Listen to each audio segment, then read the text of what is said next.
नमस्कार. मी सतीश पानपत्ते, कार्याध्यक्ष आदिम हिंदू महासंघ आणि माझ्यासोबत आहेत आदिम हिंदू महासंघाचे अध्यक्ष संजय सोनवणे सर. सर, या कार्यक्रमात आपलं स्वागत. आज एक नवीन आणि वेगळा आणि महत्वाचा विषय याच्यावर आपण थोडक्यात चर्चा करणार आहोत. त्या विषयाचं नाव आहे की केंद्र सरकारने इतिहास पुनर्लेखन समिती हिची पुनर्स्थापना केलेली आहे सप्टेंबर 2020 ला. आणि या भारताचा मागच्या 12,000 वर्षाचा जो इतिहास आहे त्याचं पुनर्लेखन करण्याचा एक इरादा या सरकारने स्पष्ट केलेला आहे. परंतु त्या समितीमध्ये त्या समितीला एका वेगवेगळ्या अँगलनी बघायची अत्यंत गरज आहे. कारण सरकारने स्थापन केलेली समिती तिचा उद्देश हा तेवढा आपण ट्रान्सपरंट किंवा क्लीन आहे असं तरी दिसत नाही. केंद्र सरकारनी उद्देश स्पष्ट करताना सांगितलंय की पाश्चिमात्य इतिहासकारांनी भारताचा इतिहास हा एका चुकीच्या पद्धतीने लिहिलेला आहे आणि त्याला आता बदलायची गरज आहे, म्हणून ती समिती काम करणार आहे. परंतु ती समिती कुठल्या प्रकारचा इतिहास मांडणार आहे याची पण शहानिशा होणं हे अत्यंत गरजेचं आहे आणि म्हणूनच हा विषय प्रत्येक भारतीयासाठी अत्यंत महत्वाचा आहे. तर या विषयाची सुरुवात करताना मी सरांना पहिला प्रश्न विचारतो की सर, ही जी समिती आहे या समितीचा जो उद्देश सरकारने मांडलेला आहे त्या उद्देशाबद्दल आपण सहमत आहात का? या उद्देशाबद्दल आपलं काय म्हणणं आहे? सतीशजी, आपण 3 गोष्टी आपण लक्षात घेतल्या पाहिजे. 12,000 वर्ष का? 20,000 वर्ष, 50,000 वर्ष, 1,00,000 वर्ष भूतलावर मनुष्य तेव्हापासून वावरायला लागतात, तेव्हापासून का नाही? भारतात जर आपण पाहिलं तर भीमबेटका येथे 40,000 वर्षापूर्वीपासूनची गुंफा चित्र आपल्याला मिळतात. ते अत्यंत त्या काळच्या संस्कृतीचं दर्शन ते घडवतात. अशी शेकडो चित्र भारतभरात मिळालेली आहेत, अवशेष मिळालेले आहेत पुरातत्वाचे. त्या इतिहासात यांना इंटरेस्ट दिसत नाही. 12,000 का हा फार महत्वाचा विषय आहे. याचं कारण असं आहे की सिंधू संस्कृतीची सुरुवातच जरी अवशेष आपल्याला इसवी सन पूर्व 7,000 वर्ष म्हणजे आजपासून 9,000 वर्षापूर्वी सापडत असले तरी ते 12,000 वर्षापर्यंत मागे जातात. कारण ग्रामीण संस्कृतीची आता 12,000 वर्ष यांनी अशासाठी काळ घेतला आहे की आर्य कुठले हा सिद्धांत यांना असं मांडायचा की हे भारतातलेच होते आणि RSS गेले कित्येक दशक हेच मांडत आलेत की आर्य भारतातलेच. नंबर 1. नंबर 2, रामायणाचा काळ मागे खेचायचा आहे, महाभारताचा काळ मागे खेचायचा आहे आणि असं करून भारतातली सिंधू संस्कृतीसह जी काही उत्तरातली किंवा दक्षिणातली संस्कृती आहे ती वैदिक धर्मीय आर्यांनीच निर्माण केली हा सिद्धांत त्यांना ठळक करायचा आहे. ऐतिहासिक दृष्ट्या तो त्यांच्या परीने पुनर्मांडणी करत किंवा इतिहासाची मोडतोड करत किंवा पुराव्यांची मोडतोड करत किंवा त्यांनीच म्हटल्याप्रमाणे पुरातत्वीय पुराव्यांचं नव्याने आकलन करत. आता पुरातत्वीय पुराव्याचं नव्याने आकलन म्हणजे काय असतं हा मला वाटतं मला तर काही समजत नाही. कारण कोणताही पुरातत्वविद मला हे सांगू शकलेलं नाहीये. कारण पुरावा असतो, त्याची आकलन बघणाऱ्या दृष्टीने बदलत. म्हणजे शंकराचा विष्णू होत नाही किंवा यांना जरी किती आवडलं शंकराला विष्णू ठरवलं ते होत नाही किंवा राम मागे नेता येत नाही किंवा राम अयोध्येच हे सुद्धा सिद्ध करता येत नाही. हे सगळ्या गोष्टी मांडायचा हा एक प्रयत्न आहे. सर, मग याच्यात म्हणजे सरकारमध्ये बसलेली जी लोक आहेत तुम्हाला असं त्यांच्यातनं वर्चस्ववाद भूमिकेचा वास येतो का की आपले प्रतीक म्हणजे आपलं कल्चर किंवा जे काही असेल, आपली भाषा, आपली संस्कृती, आपली लोक, आपली प्रतीक हे कुठंतरी समस्त भारतीयांवर लादण्याचा जो प्रयत्न होतोय त्यालाच आपण वर्चस्ववाद म्हणतो, याचा कुठेतरी तुम्हाला वास येतोय का या सगळ्या समितीमध्ये? अर्थातच सतीशजी, आपण लक्षात घेऊ संस्कृत भाषा उदाहरणार्थ जी भाषा दुसऱ्या शतकाच्या पूर्वी म्हणजे इसवी सनाच्या दुसऱ्या शतकात अस्तित्वातच नव्हती, ती भाषा जगातली पहिली भाषा सिद्ध करण्याचा प्रयत्न या कमिटीने करायचा आहे. याचं कारण असं आहे, या समितीमध्ये 16 लोक कोण आहेत ते आपण पाहूयात आधी. हे जे 16 लोक आहेत याच्यामध्ये 8 लोक तरी किमान संस्कृत भाषेतले तज्ज्ञ आहेत, विद्यापीठाशी संबंधित आहेत. म्हणजे विवेकानंद विद्यापीठ असो, जवाहरलाल शास्त्री संस्कृत विद्यापीठ असो, हे संस्कृतशी रिलेटेड आहे. यात पाली भाषेचा एकही नाही, प्राकृत भाषेचा एकही नाही. जी प्राकृत भाषा खरं तर भारतातील सर्वात प्राचीन भाषा, पण प्राकृत भाषेचा एकही तज्ज्ञ या समितीत नाही. त्यानंतर नॉर्थ ईस्टच्या भाषांचा तज्ज्ञही या समितीत नाही, द्रविडियन भाषांचा तज्ज्ञही या समितीत नाही. थोडक्यात या समितीत जे लोक आहेत उत्तर भारतातले, ते सारेच्या सारे आर्यवादी, वैदिक आणि संस्कृतनिष्ठ लोक आहेत. म्हणजे यांना संस्कृत भाषा आदिम आहे हे पुन्हा एकदा सांगून त्यांना काय करायचं, एक भाषिक वर्चस्ववाद, सांस्कृतिक वर्चस्ववाद आणि ज्याला आपण कल्चरल हेजेमोनी, सुप्रिमॅसिझम हा एस्टॅब्लिश करण्याचा हा प्रयत्न करायचा आहे. आता हे समितीतील लोक बोला. आता या समितीतल्या 16 सदस्यांना आपण वेगवेगळ्या अँगलने जरा पाहण्याचा प्रयत्न करू. त्यातला पहिला असा आहे की या समितीमध्ये तुम्हाला जे सदस्य आहेत त्या धार्मिक मर्यादा मला स्पष्ट दिसतात आहे की कारण भारत म्हटलं तर भारतात निदान 6 धर्म तरी आहेच. म्हणजे वैदिक आहे, हिंदू आहे, शीख आहे, जैन आहे, बुद्धिझम आहे, ख्रिश्चन पण आहे, बरोबर आहे, आणि मुस्लिम पण आहे. तर भारताचा इतिहास जर याचं अवलोकन करायचं असेल तर या 6 धर्मातल्या लोकांना निदान प्रतिनिधित्व तरी असायला हरकत नव्हती, परंतु असं कुठेही झालेलं दिसत नाही. या समितीमध्ये फक्त एका वैदिक धर्माचे लोक आहेत असं जाणवतं. याच्याबद्दल आपलं काय मत आहे? असं आहे की वैदिक धर्म हाच भारताचा आद्य धर्म आहे. वेदांची रचना अफगाणिस्तानात नाही तर ती भारतात झाली असं दाखवण्याचा प्रयत्न आहे. वैदिक इथलेच, हे बाहेरून आक्रमणे नाही किंवा विस्थापने नाही, हे इथेच जन्म झाले, इथेच वेद दिले गेले.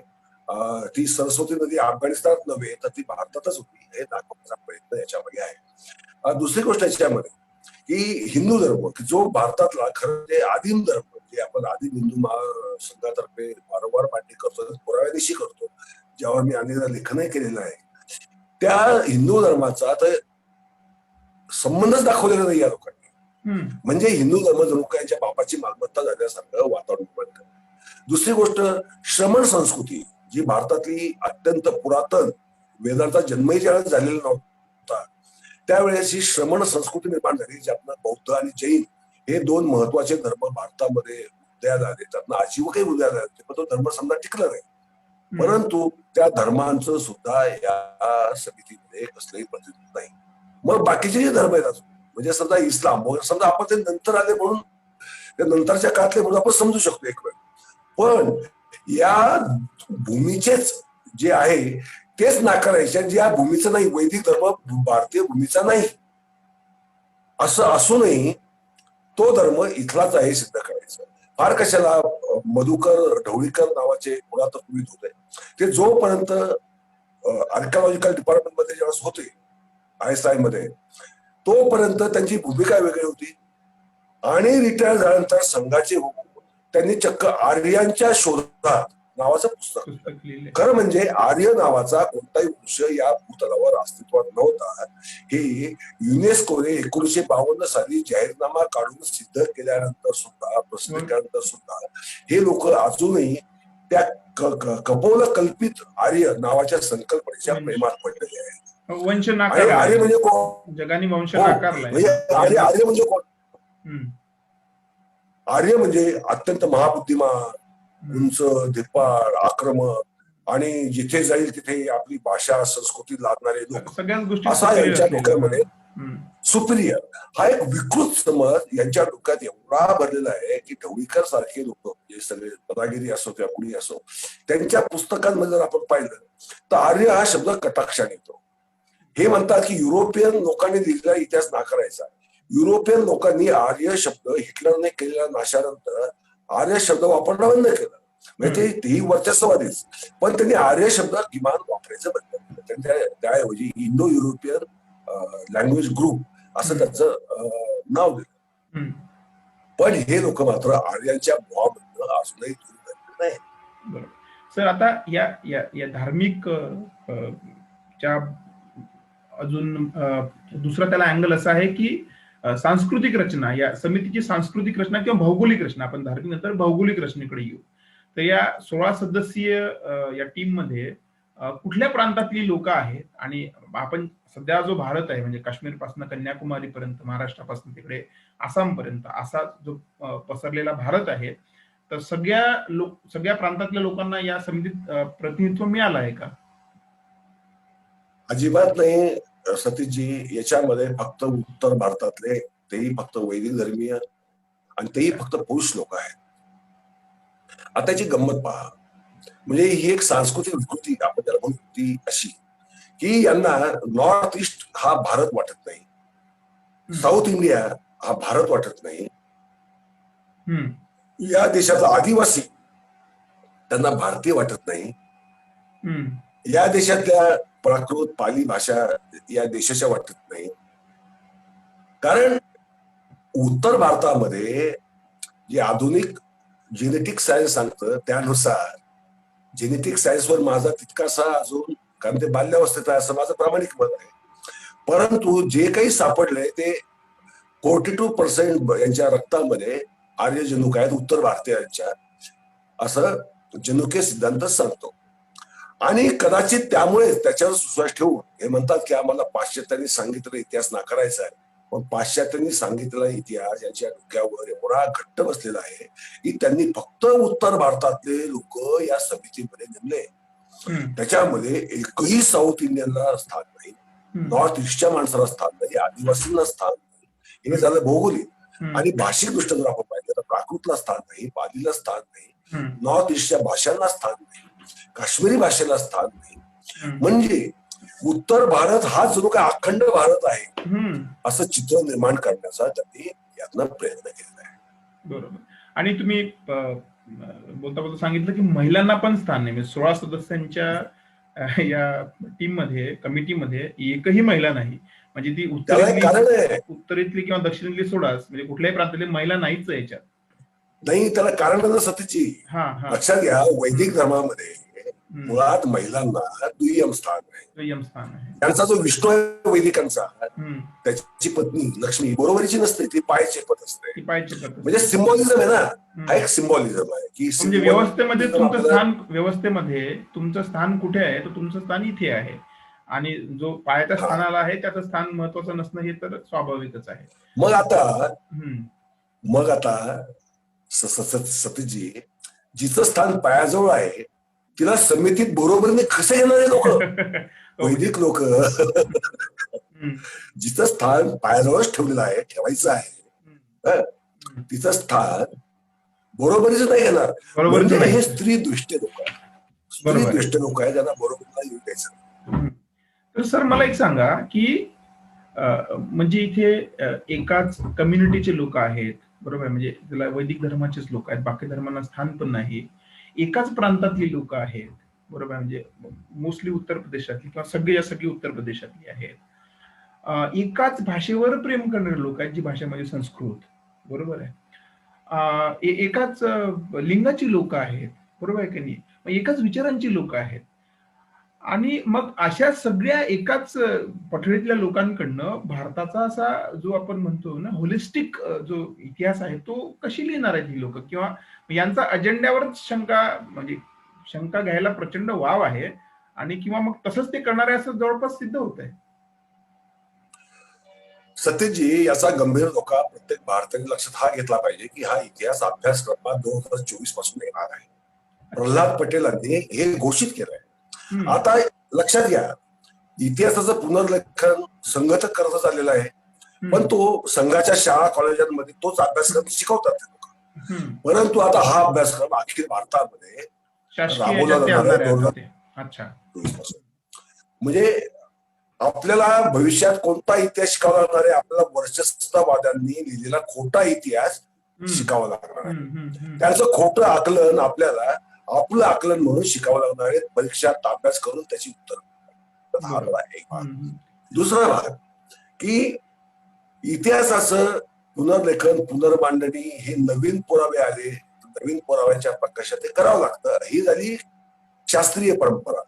पण ही पूर्ण अशास्त्रीय परंपरा आहे. एका गटाचं वर्चस्व सिद्ध करण्यासाठी, त्यासाठी पूर्ण इतिहासाची टाइम लाईनच बदलायची. म्हणजे रामायणाचा काळ मागे राहायचा, महाभारताचा काळ मागे, ध्येय ठरवल्यानंतर इतिहासाची मांडणी जशी त्या ध्येयापर्यंत घेऊन जाईल तशी ती मांडणी करत जायची, असा तो एक म्हणजे सगळा प्रकार पोलीस दिसतो. म्हणजे पोलीस आधी ठरवणार की काय हाच करतात, दोषी आहे. पकडतात हा आणि मग नंतर कलम काय लावायची ते ठरवतात. हा, म्हणजे हा दोषी आहे सिद्ध करून होय की घ्यायचं, नाही? मग मग त्याची ते कलम लावायची, असं झालंय ते. पण त्यानुसार त्याच्या जोडायचं, असा हा जो उलटा प्रकार आहे.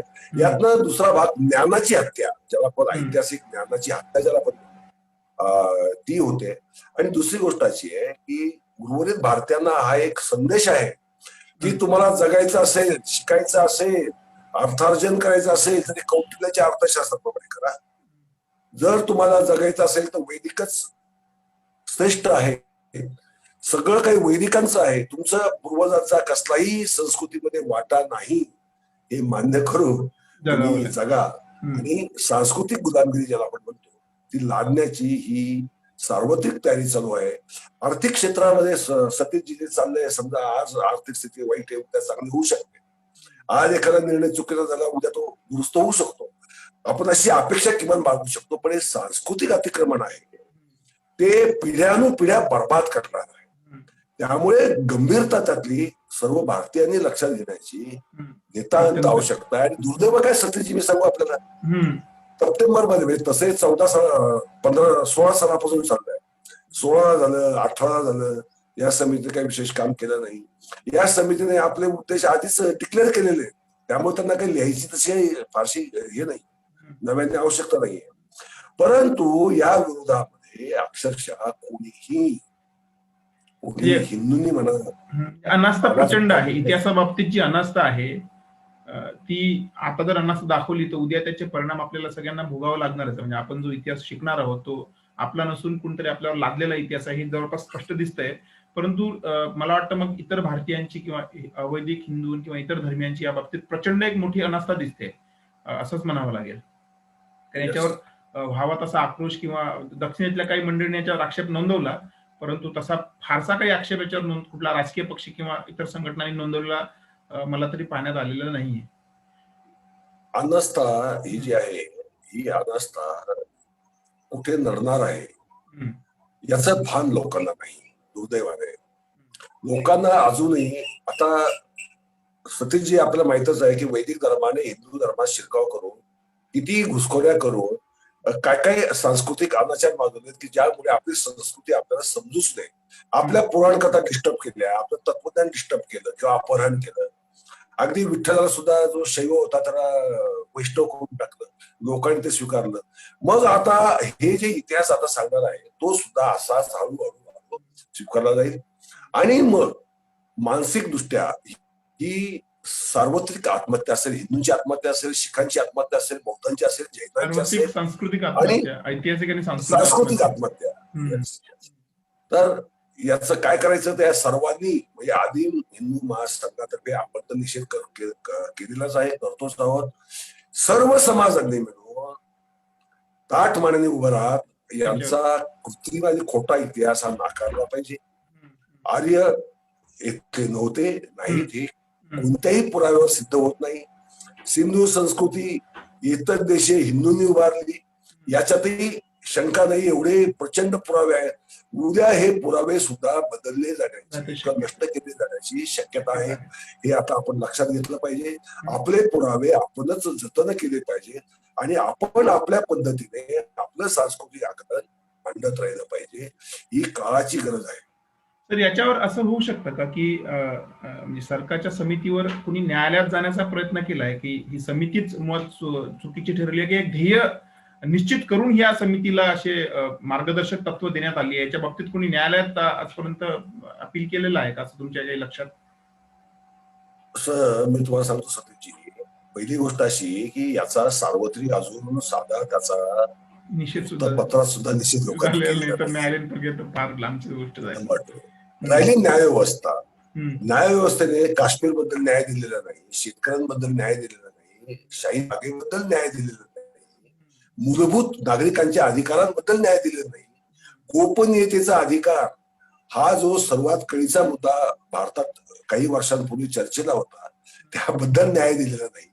तर या सांस्कृतिक प्रश्नाबद्दल न्याय देईल का, हा एक प्रश्न आहे. पण न्यायालयात जायला पाहिजे का? जायला निश्चित पाहिजे. ही समिती तातडीने बरखास्त केली गेली पाहिजे आणि हा प्रयत्न हाणून पाडला पाहिजे. मला असं वाटतं दक्षिण भारतातल्या कनिमोळी वगैरे खासदारांनी थोडासा याला विरोध नक्कीच केलेला आहे. तो करणं गरजेचंही आहे. बरोबर. तो निषेधाचा सूर सर्व भारतातनं उठायला पाहिजे. आणि खरं म्हणजे शेतकऱ्यांचं आंदोलन जेवढं झालंय त्याच्यापेक्षा महाआंदोलन याच्या या विरुद्ध सांस्कृतिक अतिक्रमणाच्या विरुद्ध व्हायला पाहिजे असं बरोबर मला वाटतं. बरोबर. सर, मला असं वाटतं आपण सांगोपांग या विषयी चर्चा केली आणि मला असं वाटतं लोकांमध्ये एक प्रकारची जनजागृती येऊन याच्या विरोधात ज्या ज्या मार्गाने म्हणजे सोशल मीडिया, लिखाण, व्हिडिओच्या माध्यमातून किंवा न्यायालयीन लढाई या समिती विरोधात लोकांनी एकजुटीने तयारी केली पाहिजे. आणि इतिहास जो आहे तो सर्वसमावेशकच राहायला पाहिजे. कोणाचा वर्चस्वाद या भारतीय तत्वज्ञानावर किंवा संस्कृतीवर नको, ही जी एक भावना ठेवून लोकांनी पुढे जायला पाहिजे. धन्यवाद सर, आपण या चर्चेत सहभागी झाल्याबद्दल. थँक्यू.